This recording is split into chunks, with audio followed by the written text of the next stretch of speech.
नमस्कार दोस्तों, आदर्श technical classes Dausa में आपका हार्दिक स्वागत है।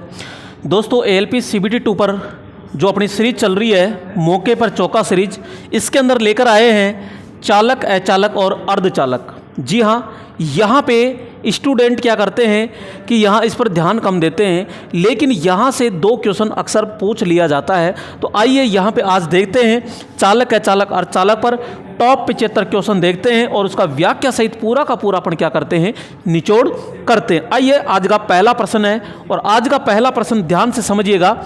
तो अर्धचालक पदार्थ के बारे में निम्नलिखित में कौन सा कथन सत्य है? कौन सा कथन सत्य, किसके बारे में पूछ रहा है? अर्धचालक। सबसे पहले अपन अर्धचालक की थोड़ी सी क्या पढ़ते हैं, तो यहाँ पे देखो सबसे पहले बात करते हैं जैसे चालक। तो चालक क्या है? तो चालक के बारे में अपन ये कहते हैं कि वह पदार्थ जिसमें धारा आसानी से प्रवाहित हो जाती है तो वो चालक कहलाता है। एक होता है यहाँ पे अचालक। तो जो अचालक होता है, अचालक क्या होता है? तो अपन सीधा कहते हैं वह पदार्थ जिसमें धारा बिल्कुल भी प्रवाहित नहीं होती है तो वहाँ पे अचालक होता है। और एक होता है यहाँ पे अर्धचालक।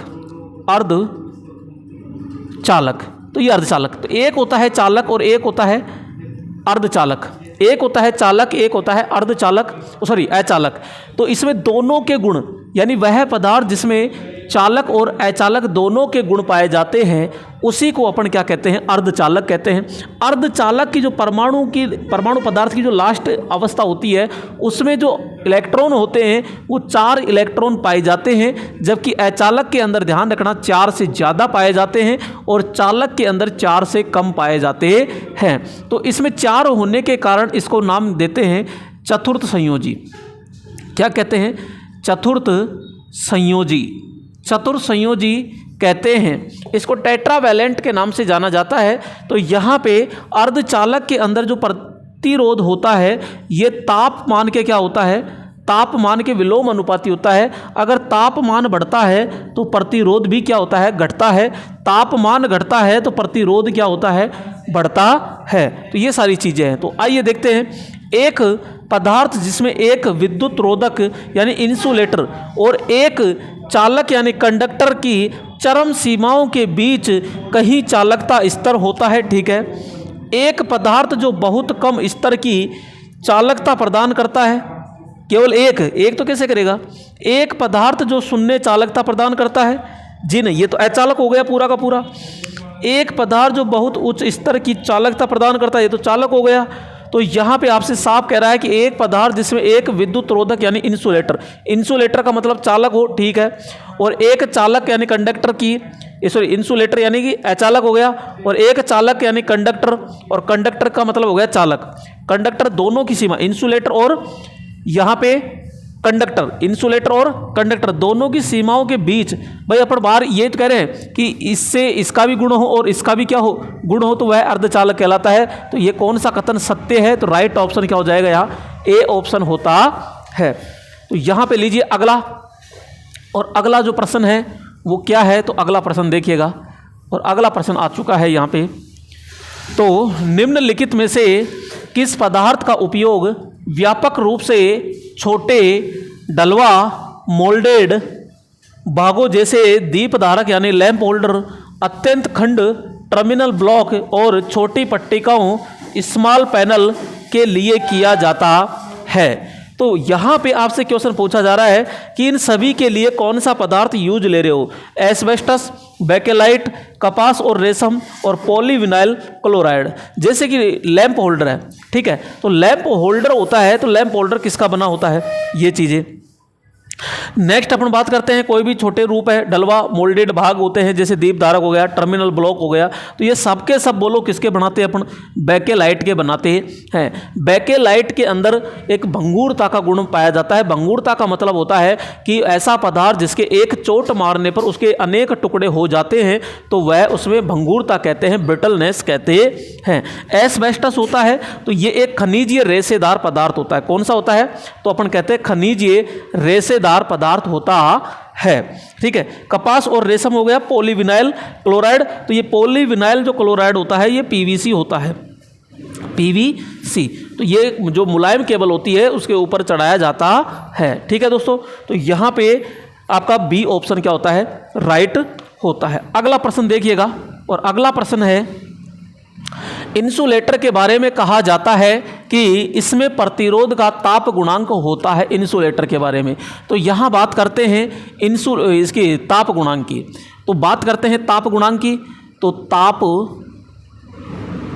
गुणांक, तो ताप गुणांक जो होता है, एक होता है धनात्मक, एक होता है ऋणात्मक, और एक होता है शून्य ताप गुणांक, शून्य ताप गुणांक। ये जो धनात्मक ताप गुणांक होता है, इसमें प्रतिरोध जो होता है वो तापमान के समानुपाती होता है। इसमें प्रतिरोध होता है वो तापमान के क्या होता है, विलोम अनुपाती होता है। और इसमें जो प्रतिरोध होता है वो तापमान पर, जो टेम्परेचर होता है, इस पे डिपेंड नहीं होता है। यहाँ पे जितने भी होते हैं ये धनात्मक जो होते हैं वो सारे के सारे आपके चालक पदार्थों के अंदर आते हैं। किस में आते हैं, ये चालक पदार्थ जितने भी होंगे उसमें ताप गुणांक कैसा होगा, धनात्मक। जितने भी आपके अर्धचालक होते हैं, कौन से अर्धचालक होते हैं, अर्धचालक मेन रूप से अर्धचालक होता है, वैसे अचालक भी आ जाता है। तो यहाँ पे अचालक पर कम प्रभाव होता है, तो चालक और अचालक में ताप गुणांक ऋणात्मक होता है। और यहाँ पे आपके दो होते हैं, यूरेका और मैग्नीन।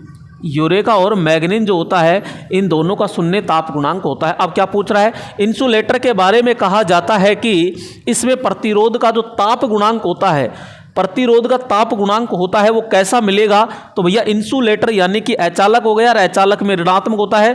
तो राइट ऑप्शन सीधा क्या हो जाएगा, डी ऑप्शन होता है। अगला प्रश्न लीजिएगा 4 नंबर, और 4 नंबर पे क्या है, आइए देखते हैं। तो यहाँ पे एक अच्छी संवाही सामग्री कौन सी। अच्छी संवाही का मतलब होता है मेरे दोस्तों यहाँ पे चालक। क्या है, चालक। और चालक को ही क्या कहते हैं, संवाहक कहते हैं, संवाहक कहते हैं, इसे सुचालक कहते हैं। तो यहाँ पे अच्छी सामग्री कौन सी, अच्छी चालक सामग्री कौन सी है, चांदी है, चीनी मिट्टी है, कार्बन है, कपास है। तो इसमें बेटर कौन सी है, ये आपकी चांदी होती है, जो विद्युत का सबसे अच्छा चालक माना जाता है। जी हाँ, विद्युत का सबसे अच्छा चालक कौन है, तो यहाँ पे विद्युत का सबसे अच्छा चालक कौन है, चांदी होता है। इसकी जो चालकता होती है वो लगभग 98% होती है। अगला प्रश्न लीजिएगा, और अगला प्रश्न आ चुका है 5 नंबर प्रश्न। और 5 नंबर प्रश्न क्या है दोस्तों, यहाँ पे आपको पता होगा आपके CBT 2 एग्ज़ाम है, तो उसकी डेट अनाउंस हो चुकी है। तो यहाँ आपके 2 मई और 6 मई को एग्ज़ाम लगनी है यहाँ पे। तो आपके पास में लगभग 25 दिन के समथिंग का समय है। तो यहाँ पे जो शाम को जितने भी MCQ आते हैं वो आप देखिएगा, चैप्टर वाइज मैंने पूरा डाल रखा है। तो आप प्लेलिस्ट के अंदर जाकर के वहाँ प्रत्येक चैप्टर देखिएगा। और थ्योरेटिकल देखने के लिए वहाँ आप रामबाण बैच जो चल रहा है, तो रामबाण बैच के एक एक चैप्टर मैंने पूरे डाल रहा हूँ कंप्लीट तरीके से। तो आप उनको पहले देखिएगा, फिर MCQ लगाइएगा। और आपके लिए एक डोज और मिल रही है मास्टर कैप्सूल, तो उसको भी देखिएगा। तीनों टाइम 3 डोज आपके पास है। अगर इन डोज को आप नियमित रूप से लेते हो तो आपको कोई भी ALP CBT 2 के अंदर कोई नहीं रोक पाएगा। तो सेकंड जो पेपर है आपका आराम से कंप्लीट तैयार हो जाएगा।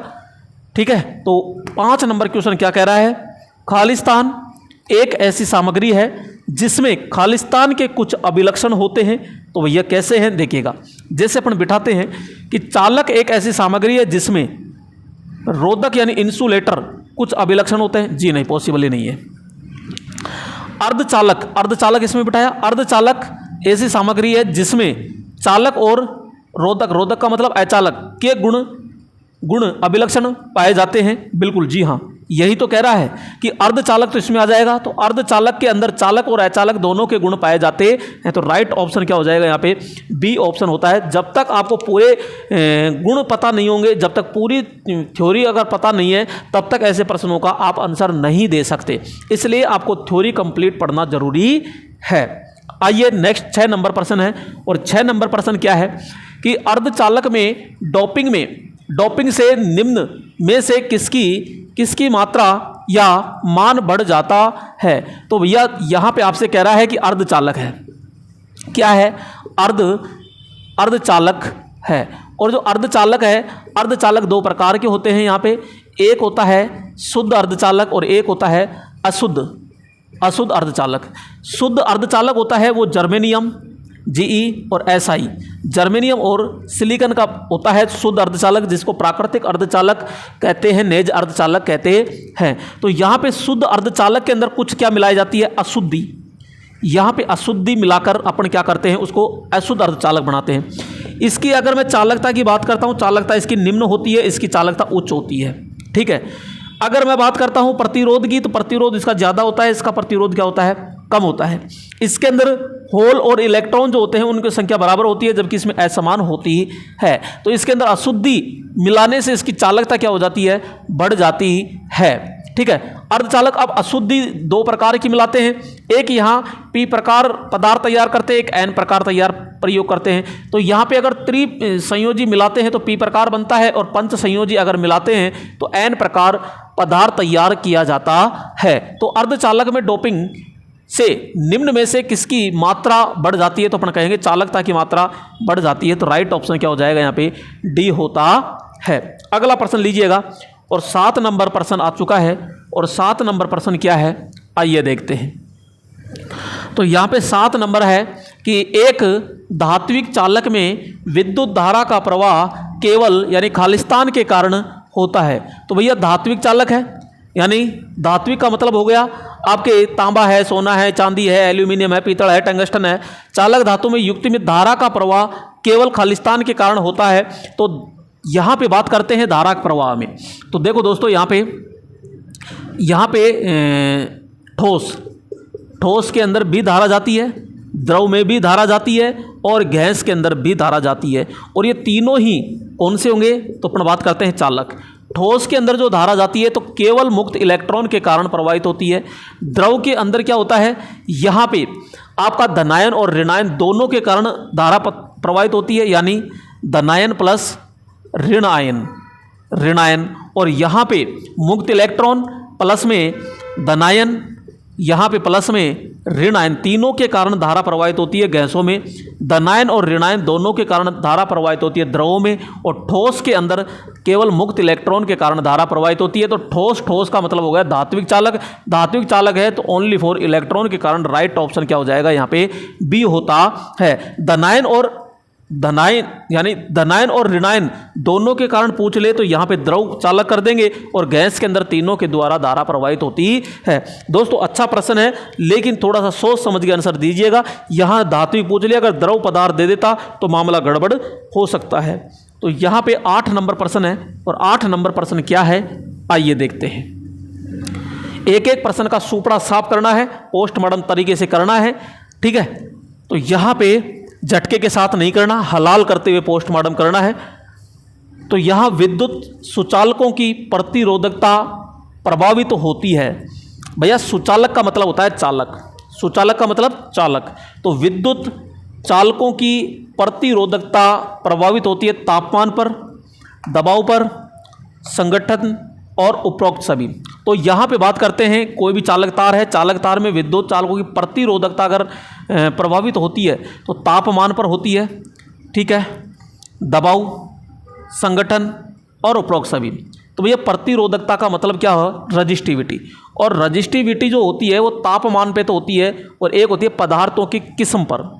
पदार्थों की किस्म पर होती है, दबाव और संगठन नहीं होता है तो उपरोक्त सभी नहीं आएगा। राइट ऑप्शन हो जाएगा यहाँ तापमान प्लस अपन कह सकते हैं पदार्थ की प्रकृति या किस्म आप कह सकते हो। ठीक है। दबाव पर डिपेंड नहीं होता है। अगला क्वेश्चन है यहाँ पे, और अगला प्रश्न क्या कह रहा है कि निम्नलिखित में से कौन सा विद्युत का कमजोर चालक है? भैया कमजोर चालक है चांदी, तो आपका सबसे अच्छा चालक है,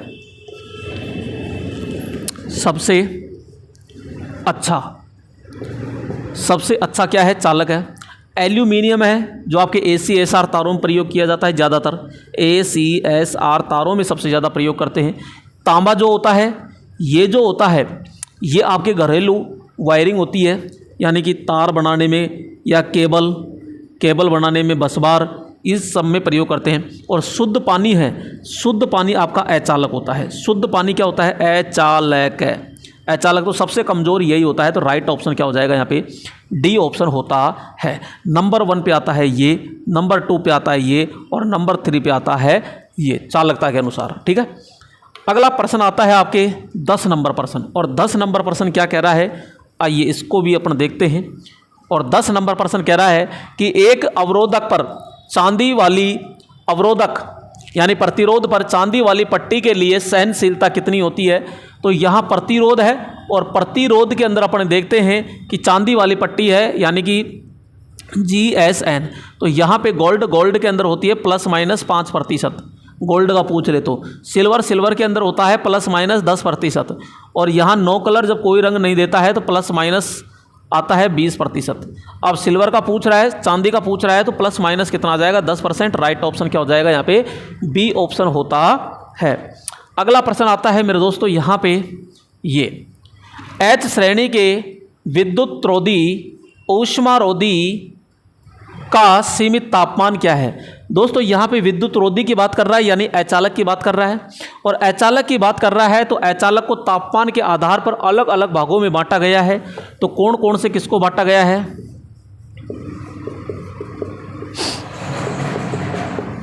तो ये यहाँ पे इस प्रकार से वर्गीकरण बांट दिया गया। वाई श्रेणी जो आपका 90 डिग्री होता है, ये आपका 105 डिग्री सेंटीग्रेड होता है। ई श्रेणी जो होता है 120 डिग्री सेंटीग्रेड होता है। यहाँ पे बी श्रेणी जो होता है ये आपका 130 डिग्री होता है। यहाँ पे एफ श्रेणी जो होता है वो 155 डिग्री सेंटीग्रेड होता है। एच श्रेणी जो होता है 180 डिग्री होता है। और यहाँ पे सी श्रेणी जो होता है ये 200 से अधिक या फिर 200 से लेकर के 250 डिग्री सेंटीग्रेड होता है। तो यहाँ पे आपसे एच का पूछा है, तो एच का पूछा है तो 180 यहाँ पे राइट ऑप्शन हो जाएगा ये। लेकिन दोस्तों इसको कैसे याद करते हैं? तो देखो इसमें 3 डंडे हैं तो इसको 3 फेज मान लीजिए, और 3 फेज में कितना डिग्री अंतर होता है? 120 डिग्री। यहाँ पे आर पार इसको जाने दो यूँ, तो ये क्या है भाई? ये बी तो है आपका, और बी है तो आर पार इसको मिटान दो ना यहाँ से, तो ये 13 है, तो ये 13 बन गया। यहाँ एफ है, एफ का मतलब है एफ का मतलब 55, एफ 55। और ये एच 8 नंबर पे आता है, तो 8 आ गया सीधा। तो राइट ऑप्शन क्या हो जाएगा यहाँ पे? ए श्रेणी होता है। अगला क्वेश्चन लीजिएगा, और अगला प्रश्न आ चुका है यहाँ पे 12 नंबर। और 12 नंबर क्या है तो देखिएगा, 12 नंबर है एल्यूमिनियम का अपेक्षित घनत्व होता है। भैया एल्यूमिनियम का अपेक्षित घनत्व कितना होता है? तो इसका अपेक्षित घनत्व होता है 2.7। कितना होता है एल्यूमिनियम का?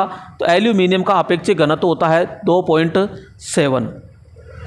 अगला प्रश्न आता है 13 नंबर। और 13 नंबर क्या है? सिरोपरी लाइन व मशीनों की अर्थिंग में प्रयोग किया जाता है। दोस्तों यहाँ पे जो GI होता है, GI का मतलब होता है गैल्वेनाइज्ड आयरन, गैल्वेनाइज्ड आयरन यानी कि जस्तीकृत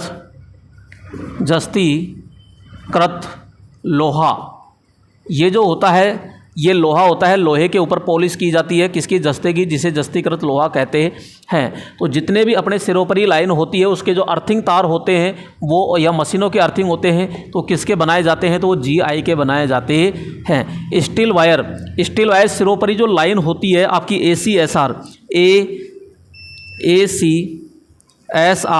ACSR जो होती है, तो अपन कहते हैं कि बीचों बीच में एक तार होता है और उसके ऊपर एल्यूमिनियम के तार लपेटते हैं, तो ये ACSR होता है। तो बीच में स्टील का जो तार होता है वो स्टील वायर यहाँ पे प्रयोग करते हैं। कास्ट आयरन है, मशीनों की जितनी भी बॉडी होती है वो कास्ट आयरन की ज़्यादातर बनाते हैं। PVC तार यानी जो हमारी केबल होती है, घरों में वायरिंग करते हैं, उसके ऊपर जो प्लास्टिक होती है, रबर होता है, वो आपकी PVC होती है। तो राइट ऑप्शन तो यहाँ क्या आ जाएगा? अर्थिंग में GI का हम प्रयोग करते हैं। अगला आता है 14 नंबर। और 14 नंबर क्या है? तो यहाँ पे सीधा अपन बात करते हैं 14 नंबर। ताप में वृद्धि के साथ निम्न की चालकता में वृद्धि होती है। भैया ताप वृद्धि के साथ साथ चालकता में वृद्धि होती है। ताप में वृद्धि हो रही है, ताप में वृद्धि हो रही है तो प्रतिरोध में क्या आनी चाहिए? कमी। प्रतिरोध में क्या आनी चाहिए? कमी आनी चाहिए। प्रतिरोध कम होगा तभी तो चालकता में वृद्धि होगी ना। तो यहाँ पे तो आपसे पूछ रहा है ताप में वृद्धि के साथ निम्न की चालकता में वृद्धि हो रही है, तापमान बढ़ेगा, प्रतिरोध घटेगा, प्रतिरोध घटेगा तो चालकता भी बढ़ेगी, तो वो काम होता है सीधा सीधा अर्धचालक के अंदर। तो ये किस में होगा? अर्धचालक में। क्लियर? तो यहाँ पे अर्धचालक क्या होता है? जिसमें चालक व अचालक दोनों के गुण पाए जाते हैं, वो अर्धचालक होता है। और अर्धचालकों में तापमान जो होता है वो प्रतिरोध के क्या होता है? विलोम अनुपाती होता है। जबकि चालकों में क्या होता है? तापमान प्रतिरोध के क्या होता है? विलोम अनुपाती, समानुपाती होता है। अगला प्रश्न है यहाँ पे ये, और अगला प्रश्न क्या कह रहा है? सोना है, एल्यूमिनियम है, चांदी है, तांबा है, प्रतिरोधकता बढ़ते क्रम में, यानी सबसे पहले कम, फिर ज़्यादा, फिर और ज़्यादा, फिर और ज़्यादा। तो यहाँ सबसे पहले बात करते हैं चांदी। चांदी नंबर 1 तो Ag, इसकी चालकता सबसे ज़्यादा होती है। चांदी के बाद में आता है तांबा नंबर 2, यानी कि Cu, कॉपर। ठीक है, उसके बाद में आता है हमारा सोना, ये कॉपर हो गया। फिर आता है तीसरे नंबर पे सोना यानी कि Au, और फिर चौथे नंबर पे आता है एल्यूमिनियम। तो यहाँ पे अब किसके अनुसार बोल रहा है? प्रतिरोधकता बढ़ते क्रम में सबसे कम इसकी है, फिर ये सबसे ज़्यादा है एल्यूमिनियम की, सबसे ज़्यादा। तो लास्ट में Al केवल एक में ही है, तो राइट ऑप्शन सीधा क्या हो गया? ये। तो कैसे भी पूछा जा सकता है तो यहाँ पे चालकता के घटते क्रम में पूछ ले तो भी यही आएगा, और प्रतिरोधकता के बढ़ते क्रम में पूछ ले तो भी यही आएगा। तो राइट ऑप्शन क्या हो जाएगा? ए ऑप्शन होता है। अगला प्रश्न आ चुका है यहाँ पे, और अगला प्रश्न क्या है यहाँ पे 16 नंबर, सिलिकॉन अर्धचालक में क्षरण धारा खालिस्तान के क्रम में होती है। तो भैया सिलिकॉन और अर्धचालक में क्षरण धारा, सिलिकॉन के जो अंदर जो धारा होती है, यानी अर्धचालकों में जो क्षरण धारा होती है वो बहुत कम होती है। यानी क्षरण का मतलब होता है यहाँ लीकेज धारा, और लीकेज धारा जो होती है सिलिकॉन और Ge, इसके अंदर क्या होती है? तो अपन कहेंगे बहुत कम होती है। तो यहाँ पे नैनो एम्पियर होती है, नैनो एम्पियर नहीं होगा तो माइक्रो एम्पियर नहीं होगा तो अपन मिली एम्पियर भी करते हैं। तो एम्पियर में तो पॉसिबल नहीं है, मिली, माइक्रो, नैनो। तो अपन पहले प्राथमिकता किसको देंगे? नैनो को देते हैं। नैनो ऑप्शन में नहीं होगा तो फिर माइक्रो एम्पियर अपन करते हैं। अगला प्रश्न लीजिएगा, और 17 नंबर प्रश्न है, और 17 नंबर प्रश्न है। तो 17 नंबर प्रश्न क्या कह रहा है, आइए देखते हैं। यहाँ पे सिलिकॉन में Z बराबर 14 है। ठीक है, यहाँ पे परमाणु क्रमांक 14 है, तो इसका बाहरी कक्ष होगा। तो भैया बाहरी कक्ष होता है, बाहरी कक्ष के अंदर सिलिकॉन अर्धचालक है, तो बाहरी कक्ष में तो 4 इलेक्ट्रॉन होंगे ना। तो यहाँ पे अपन कहेंगे बाहरी कक्ष, तो Z बराबर परमाणु क्रमांक यहाँ पे आपका 14 आ गया। तो यहाँ पे 2 होते हैं, 2 के बाद में सीधे 8 होते हैं। ठीक है, और यहाँ पे 10 हो गए, तो इसमें 4 आएगा। इसका बाहरी कक्ष होता है। तो बाहरी कक्ष में हमेशा अधिकतम कितने हो सकते हैं? 8। तो 8 का तो आधा ही है ना ये, तो आधा भरा होता है। तो राइट ऑप्शन क्या होगा? बी, यानी आधा भरा होता है। तो काफ़ी अच्छा प्रश्न है ये। यहाँ पे 18 नंबर की बात करते हैं, और 18 नंबर क्या कह रहा है देखिएगा। ताप दीप्त दीप का फिलामेंट किससे बना होता है? भैया लट्टू है, जो आपके 10 रुपये का लट्टू लेके आते हो, जो 100 वाट का लट्टू लेके आते हैं, उसको अपन इनकैंडिसेंट लैंप कहते हैं। इसको हिंदी में ताप दीप्त लैंप कहते हैं। और उसके अंदर जो ये स्प्रिंग सी होती है ना, ये इसको हम कहते हैं फिलामेंट। क्या कहते हैं? इसे फिलामेंट कहते हैं। और ये फिलामेंट जो होता है ये टंगस्टन का बना होता है। किसका बना होता है? तो ये टंगस्टन का बना होता है। तो राइट ऑप्शन क्या हो जाएगा यहाँ पे? डी ऑप्शन होता है। अगला क्वेश्चन लीजिएगा। अगला क्वेश्चन है यहाँ पे कि पॉलीविनाइल क्लोराइड खालिस्तान की तरह जाना जाता है, यानी कि पॉलीविनाइल क्लोराइड का मतलब हो गया PVC। तो यहाँ पे इसका ऊपर तेल, ग्रीस, अम्ल आदि का कोई प्रभाव नहीं पड़ता है, और यह बहुत ही लचकदार जो अपनी केबल होती है उसका बाहरी आवरण होता है। तो ये किसकी तरह होता है? पॉलिएस्टर की तरह, टेफ्लॉन की तरह, बेकेलाइट की तरह PVC। तो एक प्रकार का ये क्या है? PVC होता है। तो डी ऑप्शन इसमें क्या हो जाएगा? राइट होगा। अगला क्वेश्चन आता है यहाँ पे 20 नंबर। तो यहाँ दिए हुए विकल्पों में से कौन सा विकल्प दिए हुए विकल्पों में से कौन सा विद्युत का कुचालक, कुचालक का मतलब होता है अचालक, चांदी तो चालक है, एल्यूमिनियम भी चालक है, सिरामिक है और इस्पात, इस्पात चालक है, तो सिरामिक होती है यहाँ पे मृत्तिका। तो राइट ऑप्शन क्या हो जाएगा यहाँ पे सी ऑप्शन होता है। अगला प्रश्न लीजिएगा, तो यहाँ पे 21 नंबर प्रश्न है और 21 नंबर प्रश्न क्या है, वह कौन सा पदार्थ है जो कि प्रतिरोध निम्न इलेक्ट्रॉन अधिक रखता है। भैया चालक जो होता है इसके अंदर प्रतिरोध तो क्या होता है निम्न, और इलेक्ट्रॉन क्या होते हैं ज़्यादा होते हैं, तो वो चालकों के अंदर होता है। कुचालकों में प्रतिरोध ज़्यादा होते हैं और इलेक्ट्रॉन क्या होते हैं बिल्कुल नगण्य होते हैं। ठीक है, तो राइट ऑप्शन क्या हो जाएगा यहाँ पे बी ऑप्शन होता है। अगला क्वेश्चन लीजिएगा, और अगला प्रश्न यहाँ पे आ चुका है, क्लास ई इंसुलेशन में प्रतिबंधक तापमान कितने तक होता है। भैया अभी थोड़ी देर पहले मैंने आपको बताया था, यहाँ पे ई बताया था और मैंने कहा था कि ई में 3 डंडे हैं, यानी कि 3 फेज है, और 3 फेज है तो 120 डिग्री याद करने का जुगाड़ बताया था। तो यहाँ पे क्या हो जाएगा, ये 120 डिग्री का आएगा। 90 जो होता है, 90 किसका होता है तो वाई का होता है, 105 किसका होता है ए का होता है, 180 किसका होता है तो एच श्रेणी का होता है। तो ये सारा मैंने बता दिया। अगला लीजिएगा 23 नंबर, और 23 नंबर क्या है, आइए 23 नंबर का भी अपन देखते हैं। बड़ी बड़ी विद्युत भट्टियों में तापक तंतु किस पदार्थ का बनाते हैं। तो भैया भट्टियों में, विद्युत भट्टियों में जो तापक तंतु होता है ये कैंथोल का बना होता है। किसका बना होता है, कैंथोल का। जबकि जो नाइक्रोम होता है ये आपके घरेलू जो ऊष्मक उपकरण होते हैं, घरेलू जो ऊष्मक उपकरण होते हैं वो, और इनका जो तापमान होता है 550 डिग्री सेंटीग्रेड से लेकर के 900 डिग्री सेंटीग्रेड होता है।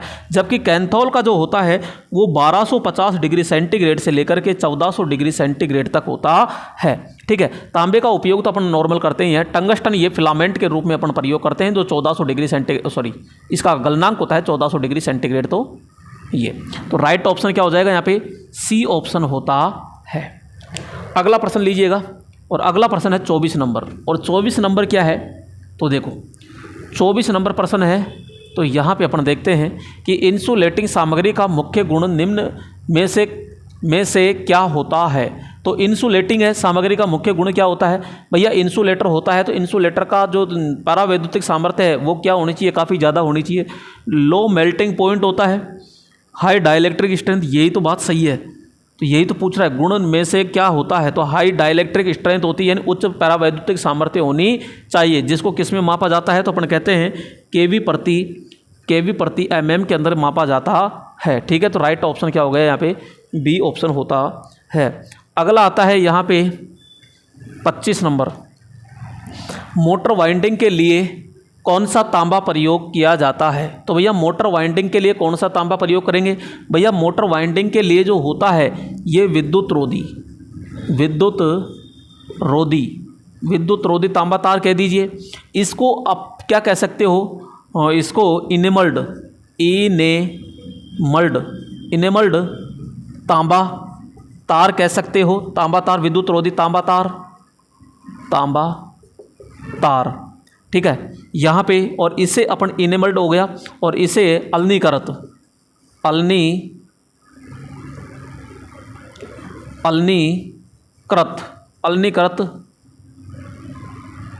यानी इनेमल्ड कॉपर वायर या अलनीकृत तांबा तार कह सकते हो। तो कोई सा भी नाम आ जाए, विद्युत रोधी आ जाए, इनेमल्ड आ जाए या अलनीकृत आ जाए, तो राइट ऑप्शन क्या हो जाएगा, ये आपका ए ऑप्शन होता है। कठोर कर्षित तांबा होता है, इसका क्या बनाया जाता है, तो इसका बनाते हैं अपन कम्यूटेटर। क्या बनाते हैं, कम्यूटेटर। यहाँ कैडमियम तांबा होता है, एक लोहा तांबा होता है। तो राइट ऑप्शन क्या हो जाएगा, ए ऑप्शन होता है। यहाँ पे बात करते हैं 26 नंबर प्रश्न, और 26 नंबर प्रश्न क्या है तो देखो, यहाँ आपूर्ति धारा में कितने प्रतिशत वोल्टेज परिवर्तन होता है। दोस्तों यहाँ पे अगर मैं वोल्टेज की बात करता हूँ तो यहाँ पे 3 प्रकार होते हैं। एक होता है निम्न, एक होता है मध्यम, और एक होता है उच्च। तो निम्न और मध्यम यानी कि 250 तक होता है, और ये 650 तक होता है। तो इन दोनों के अंदर ही जो 5% क्या होता है, फेरबदल होता है प्लस माइनस का। जबकि उच्च होता है, उच्च के अंदर 12.5% का क्या होता है, फेरबदल होता है। तो आपूर्ति धारा में कितने प्रतिशत वोल्टेज परिवर्तित होता है, तो यहाँ पे अपन क्या करेंगे, 5% करता है। ठीक है, क्योंकि अब ये 12 दिया नहीं इसलिए इसने नॉर्मल कह रहा, अब सप्लाई वोल्टेज होता है। तो ये 27 नंबर को देखते हैं, और 27 नंबर क्या कह रहा है कि मरकरी यानी पारा का उपयोग कहाँ किया जाता है। जनरेटर में कोई सी भी जगह नहीं होता, इसमें भी नहीं होता है, रेडियम नहीं होता, तो बकौल्ज रिले के अंदर होता है, क्योंकि बकौल्ज रिले के अंदर यहाँ पे कांच की ट्यूब होती है, दो कांच की ट्यूब होती है जिसमें पारा भरा होता है। तो राइट ऑप्शन क्या हो जाएगा यहाँ पे, ये बकौल्ज रिले कहाँ लगी होती है, तो ट्रांसफार्मर होता है, ट्रांसफार्मर के अंदर आंतरिक दोष से सुरक्षा करने के लिए अपन बकौल्ज रिले का प्रयोग करते हैं। अगला प्रश्न 28 नंबर, निम्न में से कौन सी गैस चालक होती है। तो भैया चालक गैस कौन कौन सी होती है, तो यहाँ अपन कहते हैं आर्गन, नियोन, हीलियम, ये तीनों गैस क्या है, चालक गैस होती है। तो आर्गन इसमें आ गया, तो राइट ऑप्शन क्या हो गया, ये। ठीक है, ये हो गया। तो यहाँ पे आगे चलते हैं, अगला क्वेश्चन आता है यहाँ, और अगला क्वेश्चन है 29 नंबर प्रश्न। और 29 नंबर क्या कह रहा है कि विद्युत एवं ऊष्मा के सुचालक होते हैं। भैया यहाँ पे सुचालक का मतलब है चालक, और विद्युत का भी चालक हो और ऊष्मा का भी चालक हो, तो वहाँ पे सबसे अच्छा होता है तांबा, और तांबा का मतलब होता है धातु। तो धातु के अंदर ही तो धारा जाएगी, और वो ऊष्मा का भी अच्छा चालक होता है। तो यहाँ पे ए ऑप्शन क्या हो जाएगा, बिल्कुल राइट होता है। और आपसे पूछ ले कि ऊष्मा का सबसे अच्छा और विद्युत का भी अच्छा चालक होता है, तो वो फिर होता है तांबा। ठीक है, तांबा अपन प्रयोग ज़्यादा करते हैं। नेक्स्ट आता है यहाँ पे ब्रॉन्ज। दोस्तों यहाँ पे एक दिक्कत आती है, ध्यान रखना। एक होता है जस्ता, जस्ता, और एक होता है पीतल। तो ये दोनों ही क्या है, मिश्र धातु। अरे यार, जस्ता कहाँ से आ गया, ये कांसा। ये तो पीतल जो होता है ये तांबा प्लस जस्ता, इसका मिलकर बना होता है, जबकि कांसा होता है ये तांबा प्लस निकिल, तांबा प्लस टिन का मिलकर बना होता है। तो यहाँ पे अपन बात करते हैं तांबा और जस्ता, ये तो पीतल होता है। कैसे याद रखोगे, तो यहाँ बिंदी है, तो इसके अंदर क्या याद रखना था मेरे, हाँ इसको। तो यहाँ पे पीतल को तो अपन क्या कहते हैं, पीतल को तो ब्रास कहते हैं, ब्रास, और यहाँ पे इसको कहते हैं ब्रॉन्ज। क्या कहते हैं, ब्रॉन्ज। तो कई बार कंफ्यूज होते हैं, ब्रास आएगा, ब्रॉन्ज, तो इसमें बिंदी, तो इसमें भी क्या होती है, बिंदी, जबकि इसमें बिंदी नहीं है, तो इसमें भी कोई बिंदी नहीं होती है। तो ये टिन प्लस तांबा से मिलकर बना होता है, और ये टिन प्लस जस्ते से मिलकर बना होता है। तो ब्रॉन्ज होता है, तो copper plus tin, right option क्या हो जाएगा यहाँ पे, ये बी होता है। अगला प्रश्न लीजिएगा, और अगला प्रश्न आ चुका है यहाँ पे। और अगला प्रश्न क्या है कि सबसे अच्छा अचालक पदार्थ कौन सा होता है। सब वल्केनाइज्ड इंडिया रबर, बेकेलाइट है, साधारण रबर है, और लेदराइड पेपर होता है। तो वल्केनाइज्ड होता है क्योंकि इसके अंदर 30 से 60 केवी प्रति mm पैरा वैद्युतिक सामर्थ्य होती है। बेकेलाइट होता है, तो बेकेलाइट के अंदर भंगुरता का गुण पाया जाता है। साधारण रबड़ होता है, जो केबल होती है उसके ऊपरी आवरण में होता है। और लेदराइड का प्रयोग जो किया जाता है, तो मोटरों की जो वाइंडिंग होती है, मोटर वाइंडिंग, तो वाइंडिंग के अंदर इसका प्रयोग करते हैं। तो कॉपर लपेटने से पहले अपन क्या करते हैं, एक पेपर करते हैं, तो लेदराइड पेपर होता। तो राइट ऑप्शन क्या हो जाएगा यहाँ पे, ए ऑप्शन होता है। अगला प्रश्न है यहाँ पे, और अगला प्रश्न क्या आया है वो देखिएगा। अगला प्रश्न है, क्योंकि ये क्वेश्चन बार बार आ रहा है दोस्तों, वेरी मोस्ट है, इस चीज़ को ध्यान में रखिएगा। तो यहाँ पे अपन ये देखते हैं, तो यहाँ 90 डिग्री दिया है। तो 90 डिग्री जो होता है ये किसका होता है, यहाँ पे अपन कहते हैं इसका 90 डिग्री होता है। ए श्रेणी यहाँ इसका होता है 105, और एफ़ का होता है यहाँ पे 55 मैंने बताया था, यानी कि 155 होता है। और सी का मतलब होता है यहाँ पे 200 से 250 तक होता है। ठीक है, तो राइट ऑप्शन क्या हो जाएगा, 90, यानी कि यहाँ पे ए होता है। अगला प्रश्न देखिएगा, और अगला प्रश्न अपन चलते हैं आगे। आमतौर पर प्रसारण लाइन के विद्युत रोधी खालिस्तान बनाए जाते हैं। तो आमतौर पर प्रसारण लाइन जो होती है, यानी वितरण लाइन होती है, तो विद्युत लाइन के विद्युत रोधी यानी इंसुलेटर किसके बनाए जाते हैं, तो भैया इंसुलेटर पोर्सिलेन के बनाए जाते हैं, चीनी मिट्टी के बनाए जाते हैं। तो यहाँ पे क्या हो जाएगा, बी ऑप्शन होता है। अगला क्वेश्चन क्या है, और अगला प्रश्न आ चुका है कि यहाँ माइकानाइट एक खालिस्तान होता है, विद्युत रोधी द्रव होता है, विद्युत रोधी ठोस सादर होता है, धातु होता है, चालक। तो भैया माइकानाइट एक प्रकार का ये बेकेलाइट का ही रूप होता है। और बेकेलाइट क्या है, अचालक होता है। तो ये विद्युत रोधी द्रव, लेकिन द्रव तो नहीं होता है। तो माइकानाइट तो विद्युत रोधी ठोस चादर होता है। विद्युत रोधी क्या होता है, ठोस चादर होता है। यहाँ पे 35 नंबर क्या है, निम्न में से अर्धचालक कौन कौन से हैं। तो भैया अर्धचालक की अपन देखो, वैसे शुद्ध तो दो ही होते हैं, यहाँ पे शुद्ध तो कितने होते हैं, दो ही होते हैं, जर्मेनियम और सिलिकॉन। लेकिन अपन जैसे पूरे लिखते हैं, जैसे कि बात करते हैं सिलिकॉन एक होता है आपके जर्मेनियम, एक जैसे आर्सेनिक, एक होता है जैसे antimony, silicon, germanium, arsenic, antimony, bismuth,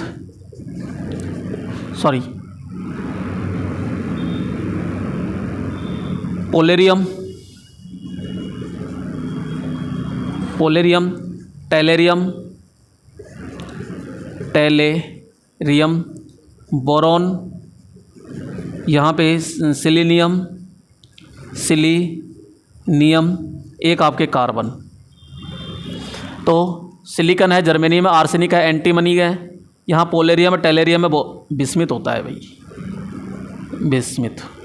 bismuth है, सिलीनियम और कार्बन होता है। तो ये अर्धचालक में आते हैं, तो ये ध्यान रखिएगा। तो यहाँ पे आपका कौन सा आ गया, सेलेनियम आ गया, सिलिका आ गया, कार्बोडाइड और गैलियम आर्सेनाइड होता है। तो यहाँ सेलेनियम होता है, राइट ऑप्शन क्या हो जाएगा, सेलेनियम। ये सेलेनियम कह दो चाहे सिलीनियम कह दो ना। तो यहाँ अर्धचालक पदार्थ के अंदर आता है। अगला आता है यहाँ पे कि अर्धचालक में आवेश होता है।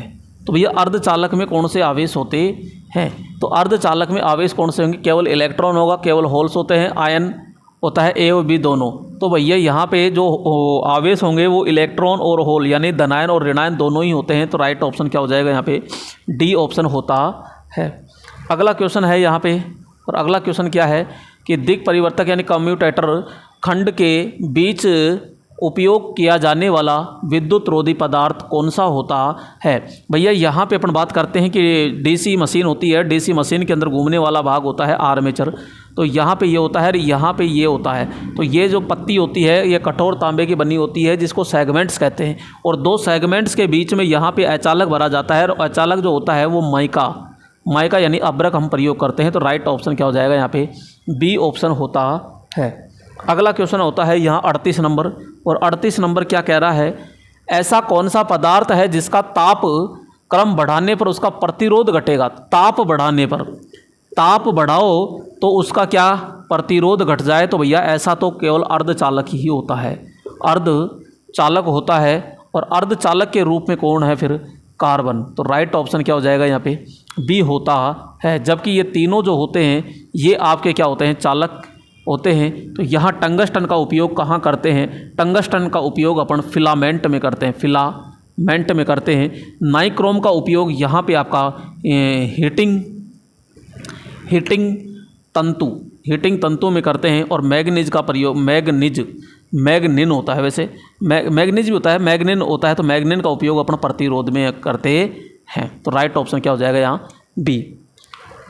नेक्स्ट 39 नंबर की बात करते हैं, और 39 नंबर प्रश्न क्या है। तो यहाँ पे 39 नंबर प्रश्न है, एक वर्जित ऊर्जा अंतराल कौन से मामले में अधिकतम होता है। दोस्तों यहाँ पे देखो, एक और एक, ये जो सबसे ऊपर का जो बैंड होता है उसे कहते हैं चालन बैंड, और सबसे नीचे का होता है उसे कहते हैं संयोजी बैंड। ये दोनों आकार में बराबर होते हैं। इसमें इलेक्ट्रॉन जो पाए जाते हैं उसे हम फ्री इलेक्ट्रॉन्स कहते हैं। इसमें जो इलेक्ट्रॉन्स पाए जाते हैं उसे अपन संयोजी इलेक्ट्रॉन कहते हैं। ठीक है। नेक्स्ट यहाँ पे ये आपका उच्च ऊर्जा स्तर बैंड कहलाता है, उच्च ऊर्जा स्तर बैंड कहलाता है। ये आपका निम्न ऊर्जा स्तर बैंड कहलाता है। यहाँ पे परम शून्य तापमान पर यह पूर्णतः खाली होता है, ये परम शून्य तापमान पूर्णतः भरा होता है। तो ये चालन बैंड और संयोजी बैंड के बीच का जो गैप होता है इसे ऊर्जा अंतराल कहते हैं, वर्जित ऊर्जा अंतराल कहते हैं, फॉरबिडन एनर्जी गैप कहते हैं। तो ये गैप लगभग आपका बात करते हैं तो यहाँ 3 से 6 इलेक्ट्रॉन वोल्ट होता है। तो ये सीधा किस में होता है, अचालक। किस में होता है, अचालक में होता है।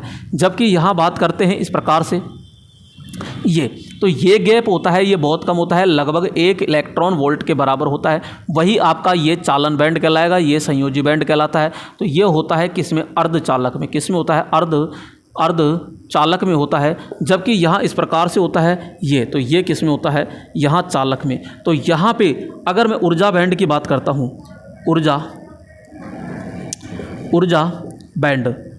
बैंड की इसमें बात करते हैं तो इसमें 0 इलेक्ट्रॉन वोल्ट होता है। इसमें बात करते हैं तो ये 1 इलेक्ट्रॉन वोल्ट के लगभग होता है, 1 से कम भी होता है, 1 से ज़्यादा भी होता है, और इसमें सबसे ज़्यादा होता है। तो यहाँ पे अचालक के अंदर सबसे ज़्यादा होता है, यानी इंसुलेटर के अंदर सबसे ज़्यादा होता है। कितना होता है, लगभग 4 से 6 होता है। इसके अंदर लगभग 1 इलेक्ट्रॉन वोल्ट के होता है। सॉरी, अर्धधातु, सेमीकंडक्टर, अर्धधातु ऐसे कैसे लिख दिया, सेमीकंडक्टर ही तो अर्धचालक होता है, अर्धचालक तो यहाँ धातु यानी चालक होता है। तो राइट ऑप्शन तो यहाँ क्या हो जाएगा, तो अपन कहेंगे बी होता है। अगला 40 नंबर लीजिएगा, और 40 नंबर प्रश्न क्या कह रहा है, तो यहाँ पे 40 नंबर प्रश्न है, क्या है, तो यहाँ पे सर्पण वलय साधारणतः खालिस्तान के बने होते हैं। सर्पण वलय का मतलब होता है यहाँ पे स्लिप रिंग, और स्लिप रिंग जो बनी होती है वो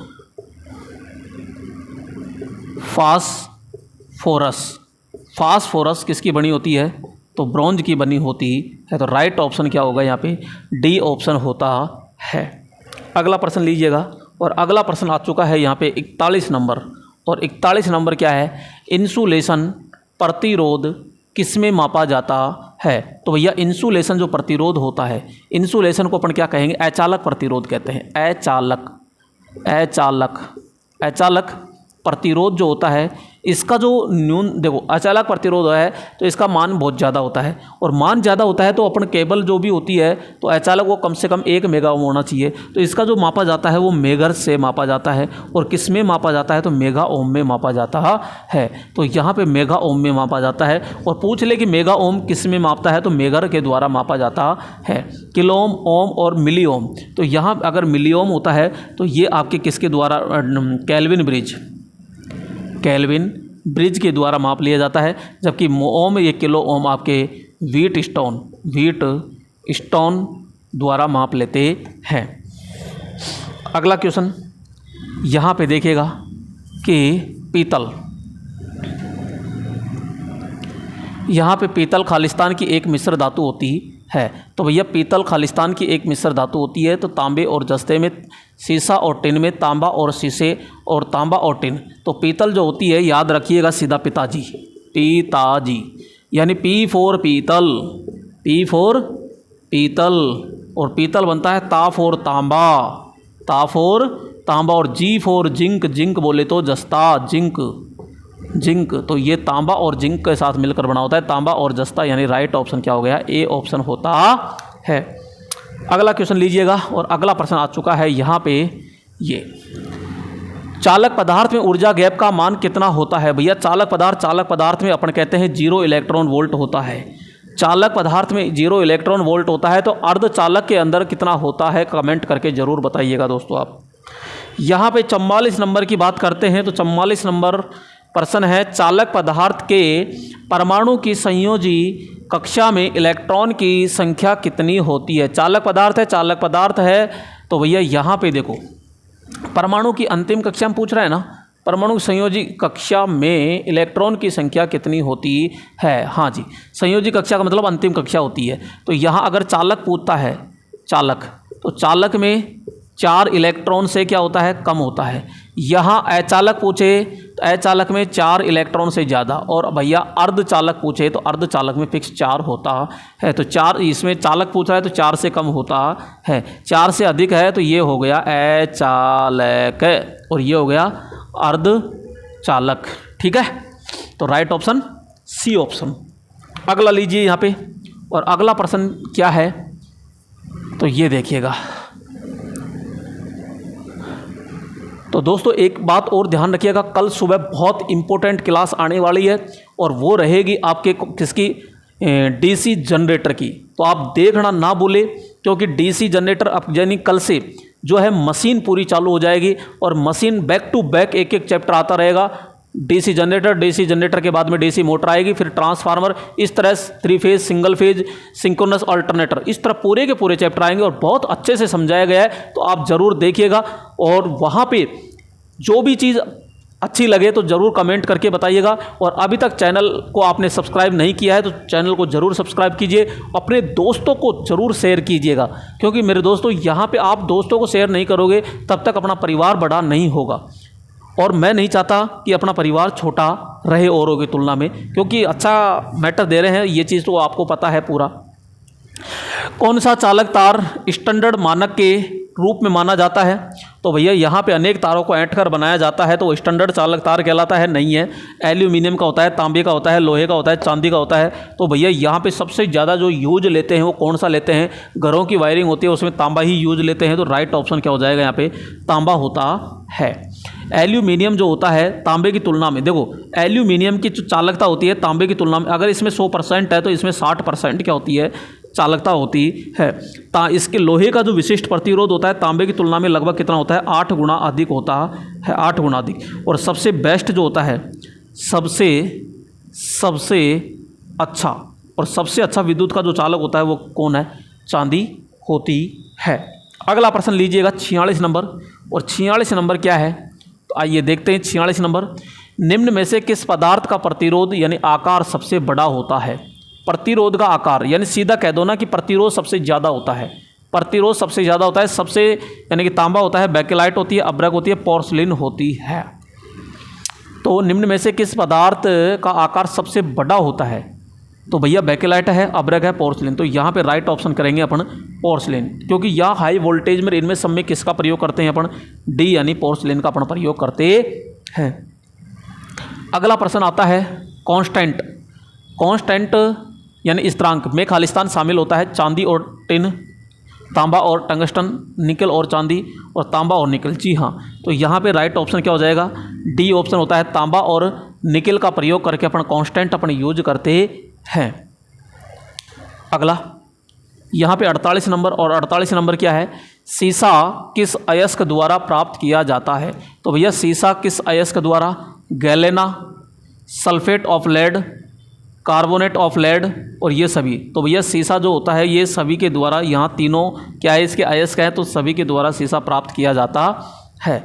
तो ये ध्यान रखना, यहाँ सीसा जो होता है इसको टिन के साथ मिला करके अपन टिन के साथ मिला करके सोल्डर वायर और जो अपना फीज वायर होता है उसको बनाने में इसका प्रयोग किया जाता है।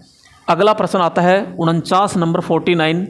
और यहाँ पे जो प्रश्न है ये क्या है? तो यहाँ अपन कहेंगे विद्युत रोधी पदार्थ होता है। पैरा विद्युत यानी डाइलेक्ट्रिक क्या है? तो अपन कहेंगे जो अचालक पदार्थ होता है ना, अचालक पदार्थ होता है, अचालक पदार्थ की सहन सीमा जो होती है, सहन शक्ति के यदि सहन सीमा होती है, वही अचालक पदार्थ की पैरावैद्युतिक सामर्थ्य होती है, डाइलेक्ट्रिक स्ट्रेंथ होती है। जो सहन सीमा यानी पैरावैद्युतिक जो सामर्थ्य होती है ये किस में मापा जाता है? तो अपन कहते हैं ये kV/mm में मापा जाता है। तो विद्युत रोधी पदार्थ होता है। अगला लीजिएगा यहाँ पे। और अगला जो आता है जर्मेनियम अर्धचालक के पीएन जंक्शन पर बैरियर वोल्टेज का मान यानी कि लगभग कितना होता है? तो भैया जर्मेनियम अर्धचालक के पीएन जंक्शन पर बैरियर पोटेंशियल होता है, देखो एक होता है जी, एक होता है SI। ठीक है, जर्मेनियम यानी किसका पूछ रहा है? वोल्टेज पूछ रहा है। ठीक है, तो इसका होता है 0.07 वोल्टेज होता है, जबकि इसका 0.03 वोल्टेज होता है। एक आपसे ये तो बैरियर वोल्टेज हो गया। ठीक है, एक आपसे पूछा जा सकता है रोधी का विभवादित पोटेंशियल बैरियर है। एक आपसे पूछा जा सकता है ऊर्जा बैंड। तो जर्मेनियम का अगर पूछता है तो 0.7 इलेक्ट्रॉन वोल्ट होता है, और सिलिकॉन का पूछता है तो 1.11 इलेक्ट्रॉन वोल्ट होता है। तो ये ध्यान रखिएगा। ठीक है, तो इसका कितना आ जाएगा? 0.3 आ जाएगा, 0.3 वोल्ट हो जाता है। अगला प्रश्न। और अगला प्रश्न है यहाँ पे 51 नंबर प्रश्न को देखिएगा ध्यान से। कि कोर के लेमिनेशन आमतौर पर निम्नलिखित में से किसके बने होते हैं। तो भैया यहाँ पे कोर है, कोर के जो लेमिनेशन होते हैं, लेमिनेशन आमतौर पर किसके बने होते हैं, कार्बन के होते हैं, सिलिकॉन स्टील होती है और स्टेनलेस स्टील होती है, कास्ट आयरन होता है, तो सिलिकॉन स्टील के बने होते हैं। किसके बने होते हैं, तो यहाँ पे सिलिकॉन स्टील के अपन बनाते हैं। अगला क्वेश्चन और अगला जो प्रश्न है वो किसका है, तो नाइक्रोम तार का गलनांक कितना होता है। सबसे पहले तो ये बताते हैं नाइक्रोम जो तार होता है ये किसकी मिश्र धातु होती है। तो यहाँ पे नाइक्रोम निकिल प्लस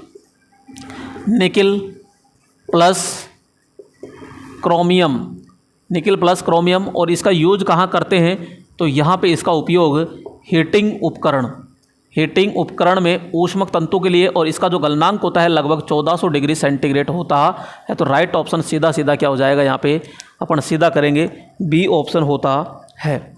तो यहाँ 53 नंबर क्वेश्चन देखिएगा और 53 नंबर प्रश्न क्या है, तो 53 नंबर है निम्न में कौन विद्युत का सर्वोत्तम चालक है। तो भैया सर्वोत्तम यानी अच्छा चालक है, तो देखिएगा गर्म जल है, नमक का जल है, शीतल जल है और आश्वित जल होता है। तो नमक का जल यानी जो खारा पानी होता है ये विद्युत का अच्छा चालक माना जाता है, ठीक है। और शुद्ध जल होता है ये विद्युत का सबसे बेकार चालक होता है, यानी वो क्या होता है कि शुद्ध चालक होता है वो अचालक होता है। नेक्स्ट, हीटिंग तत्वों के तार किसके बने होते हैं। तो भैया हीटिंग तत्वों के तार तो आपके किसके बनेंगे, तो यहाँ पे अपन कहेंगे नाइक्रोम के यानी फ्लैट नाइट्रोम के बनाए जाते हैं। यूरेका जो होता है इसका प्रतिरोध बनाने में प्रयोग करते हैं, प्रतिरोध, ठीक है। टंगस्टन यानी फिलामेंट बनाएंगे, फिलामेंट, और मैग्नीन का भी प्रतिरोध बनाने में हम प्रयोग करते हैं। तो राइट ऑप्शन क्या हो जाएगा, यहाँ बी ऑप्शन होता है। अगला प्रश्न 55 नंबर है और 55 नंबर क्या है आइए देखते हैं। ग्रेफाइट एक खालिस्तान चिकना करने के लिए होता है। तो दोस्तों ग्रेफाइट एक वैसे देखा जाता है तो एक चालक की भांति काम करता है, चालक, ठीक है। ये जो ग्रेफाइट होता है ये अर्ध ठोस होता है। तो ये स्नेहक के रूप में प्रयोग होता है, स्नेहक यानी लुब्रिकेंट, चिकनाई के लिए इसका प्रयोग किया जाता है। तो ये आपका क्या हो जाएगा, सी ऑप्शन होता है। अगला क्वेश्चन है स्टील, यहाँ पे अगला जो प्रश्न आ गया 56 नंबर, वो क्या है, स्टील या आयरन वस्तुओं के ऊपर जिंक की पतली परत को क्या कहते हैं। आयरन वस्तुओं के ऊपर जो जिंक की पतली परत चढ़ा देते हैं वो जंग से बचने के लिए अपन प्रयोग करते हैं, क्षरण से बचने के लिए प्रयोग करते हैं। तो वो गैल्वेनाइज्ड आयरन होती है। तो गैल्वेनाइज्ड कह दीजिए, गैल्वेनाइजेशन कह दीजिए, यस्दीकरण कह दीजिए, सेराडीकरण कह दीजिए। तो यहाँ पे बी ऑप्शन क्या होता है, इसका राइट ऑप्शन होगा। अगला प्रश्न होता है 57 नंबर प्रश्न और 57 में क्या है, निम्नलिखित में से इंसुलेटिंग पदार्थ नहीं है। इंसुलेटिंग का मतलब अचालक नहीं है, तो कौन सा नहीं है, अब्रक, चीनी मिट्टी और रबर और तांबा। तांबा में तो धारा प्रवाहित होती है, तो तांबा तो कौन सा है, सीधा तो अपन कहेंगे डी ऑप्शन होता है। तो यहाँ पे तांबा क्या है, चालक होता है। अगला लेख दीजिएगा यहाँ 58 नंबर और यहाँ पे 58 नंबर क्या है, तो कुचालक पदार्थ में कौन सा गुण होता है। तो भैया कुचालक का मतलब क्या है, अचालक, और अचालक में कौन सा गुण है, निम्न गलनांक होता है, उच्च निम्न प्रतिरोध होता है, उच्च चालकता होती है, पैरा विद्युत क्षमता यानी डाइलेक्ट्रिक स्ट्रेंथ। तो भैया अचालक के अंदर यही तो होता है जिसको किस में मापा जाता है, के वी प्रति एम, किलो वोल्ट प्रति मिलीमीटर होता है। अगला प्रश्न होता है 59 नंबर, कौन सा होता है 59 नंबर, तांबा को संक्षारण, तांबा को संरक्षण से संरक्षण है, वैसे तांबे को क्षरण से बचाने के लिए किस पदार्थ की परत चढ़ाते हैं। तो भैया देखो, यानी कि बात करते हैं लोहा, तो लोहे को जंग से बचाने के लिए तो अपन जस्ते की परत चढ़ाते हैं, ठीक है। और तांबा को जंग से बचाने के लिए इसके ऊपर अपन टिन की पॉलिश करते हैं। तो राइट ऑप्शन क्या हो जाएगा, यहाँ पे ये हो जाता है। अगला आता है यहाँ पे कि 60 नंबर, कि सभी अच्छे कंडक्टरों में उच्च खालिस्तान होता है। सभी अच्छे कंडक्टर यानी अच्छे चालक में उच्च चालकता होती है।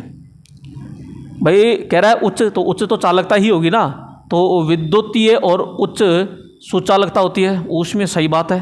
तो यहाँ पे ये होती है, भाई सुचालकता ही थोड़ी होती, उसमें भी तो अच्छी होती है ना यहाँ पे, तो यहाँ पे सुचालकता। अगला SF6, दोस्तों SF6 गैस है सल्फर हेक्साफ्लोराइड, सल्फर हेक्साफ्लोरिन ये नहीं है, सल्फर डाई ये भी नहीं है, सल्फर फ्लोराइड ये भी नहीं है, सल्फर हेक्साफ्लोराइड। तो राइट ऑप्शन ये हो जाएगा। तो यहाँ पे जो SF6 होती है ये एक, न तो इसमें कोई गंध आती है, ना इसका कोई रंग होता है, ये जहरीली भी नहीं होती है, अन्य गैस के साथ में कोई रासायनिक क्रिया नहीं करती है, तो ये नॉन टॉक्सिक गैस होती है। नेक्स्ट यहाँ पे 62 नंबर प्रश्न, और 62 नंबर प्रश्न क्या कह रहा है, तो इंसुलेशन को पंचर करने वाला विभवांतर क्या कहलाता है। पंचर का मतलब यह है कि ये चालक तार है, और जब ये चालक तार है तो ये चालक तार है जिसके ऊपर इंसुलेशन है, तो ऐसा वोल्टेज बताओ जो ये पिघल जाए, ये खराब हो जाए, तो उस वोल्टेज को हम पंचर वोल्टेज या ब्रेक डाउन वोल्टेज के नाम से जाना जाता है। तो यहाँ भंजन वोल्टेज, और भंजन वोल्टेज को ही ब्रेक डाउन वोल्टेज कहते हैं। तो राइट ऑप्शन क्या हो जाएगा यहाँ पे, बी ऑप्शन होता है। अगला आता है 63 नंबर, और 63 नंबर क्या है, एक अच्छे इंसुलेटिंग पदार्थ की मुख्य आवश्यकता होती है। तो अच्छे इंसुलेटिंग पदार्थ की मुख्य, तो कम ब्रेक डाउन वोल्टेज होता है, कम यांत्रिक शक्ति होती है, कम विशिष्ट प्रतिरोध होता है, उच्च विशिष्ट प्रतिरोध। तो राइट ऑप्शन क्या हो जाएगा, तो यहाँ पे विशिष्ट प्रतिरोध क्या होना चाहिए, बहुत ज़्यादा होना चाहिए। अगला प्रश्न आता है कि GI वायर का पूरा नाम क्या है, तो भाई गैल्वेनाइज्ड आयरन होता है, गैल्वेनाइज्ड आयरन वायर होता है, गैल्वेनाइज्ड आयरन वायर होता है, जो अर्थिंग लाइनों में हम प्रयोग करते हैं, या अर्थिंग तार जो होता है वहाँ बनाने में इसका प्रयोग किया जाता है। अगला आता है यहाँ पे, लोहे को जंग से बचाने के लिए किसकी परत चढ़ाई जाती है, अभी बताया जस्ते की परत चढ़ाते हैं। तो राइट ऑप्शन ये हो जाता है जस्ता, ठीक है। चांदी सबसे अच्छा चालक होता है, ठीक है। एल्यूमिनियम का जो प्रयोग है ACSR के अंदर करते हैं, और बस बार में इसका सबसे ज़्यादा प्रयोग करते हैं, और कॉपर का कम करते हैं बस बार में। 66 नंबर, और 66 नंबर, वे पदार्थ जो अपने अंदर से इलेक्ट्रॉनों का प्रवाह नहीं करते हैं, जो इलेक्ट्रॉनों का प्रवाह ही नहीं करेगा तो अचालक कहलाएंगे ना, कुचालक कहलाते हैं, यानी क्या कहलाएंगे, कुचालक कहलाते हैं। अगला है यहाँ पे, एल्यूमिनियम की चालकता तांबे की अपेक्षा कितनी होती है। अगर तांबे की सपोज कीजिए 100% है, तो एल्यूमिनियम की इसकी अपेक्षा 60% होती है। कितनी होती है, 60% होती है। तो राइट ऑप्शन क्या हो जाएगा यहाँ पे, बी ऑप्शन होता है। और ध्यान रखिएगा ये वजन में भी हल्का होता है, यानी लगभग 3 गुना कम होता है, एक तिहाई होता है वजन में। अगला आता है यहाँ 68 नंबर, और 68 नंबर क्या है, 68 नंबर है खाद्य पदार्थों के डिब्बों पर प्राय की जाने वाली कोटिंग। दोस्तों आप होटलों से यदि से खाना मंगवाते हो तो वहाँ एक चमकती सी हुई पन्नी आती है, तो वो जो चमकती सी पन्नी आती है वो किसकी होती है, तो ब्रास की होती है, टिन की होती है, जिंक की होती है, सिल्वर की होती है। तो वो किसकी होती है, टिन की होती है। राइट ऑप्शन क्या हो जाएगा यहाँ पे, बी होता है। नेक्स्ट अपन बात करते हैं कि सिलिकॉन अर्धचालक में पीएन जंक्शन पर बैरियर पोटेंशियल कितना होता है। लगभग अभी थोड़ी देर पहले बताया था मैंने कि एक होता है SI और एक होता है GN। SI के अंदर 0.7 होता है और इसके अंदर होता है 0.3 वोल्टेज होता है, बैरियर वोल्टेज। तो सिलिकॉन के अंदर पूछता है तो 0.7 है, और जर्मेनियम के अंदर पूछता है तो 0.3 होता है। तो राइट ऑप्शन क्या हो जाएगा यहाँ पे, बी ऑप्शन होता है। अगला क्वेश्चन लीजिएगा, और अगला प्रश्न आ चुका है यहाँ पे मेरे दोस्तों।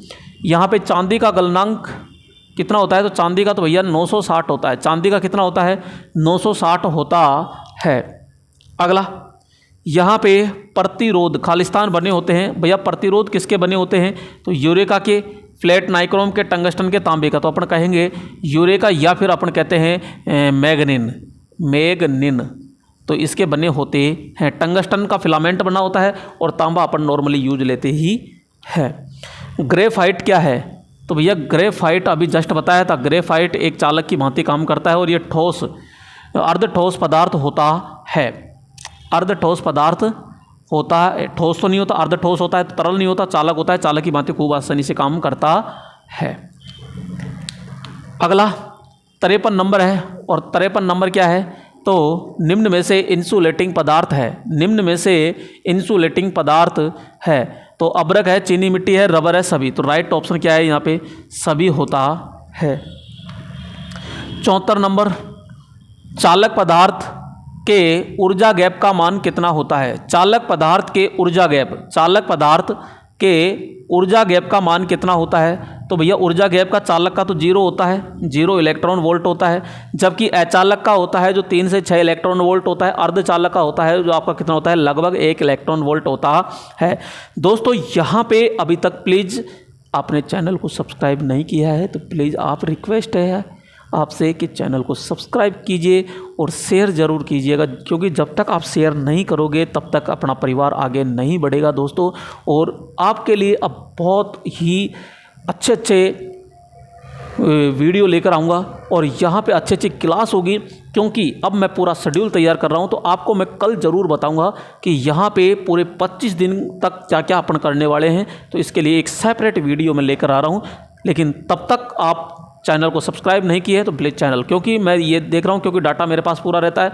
तो यहाँ 100 में से 51% कैंडिडेटों ने केवल सब्सक्राइब कर रखा है, 49 कैंडिडेटों ने अभी तक सब्सक्राइब नहीं किया है दोस्तों। अगला प्रश्न आता है यहाँ लास्ट, आज का 75 नंबर क्वेश्चन है।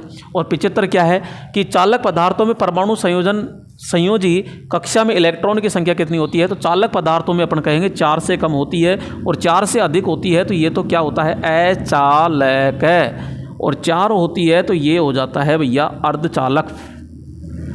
ये तो यहाँ पे अपन बात करते हैं, ये आपका होता है। तो राइट ऑप्शन तो क्या हो जाएगा यहाँ पे, सी ऑप्शन होता है। तो दोस्तों ये थे आपके चालक, अचालक और अर्धचालक के 75 क्वेश्चन। इससे बाहर नहीं जाने वाला है, आपको बहुत अच्छे से मैंने पढ़ाया है। ठीक है दोस्तों, फिर नेक्स्ट वीडियो में फिर मिलते हैं, तब तक के लिए जय हिंद मेरे दोस्तों।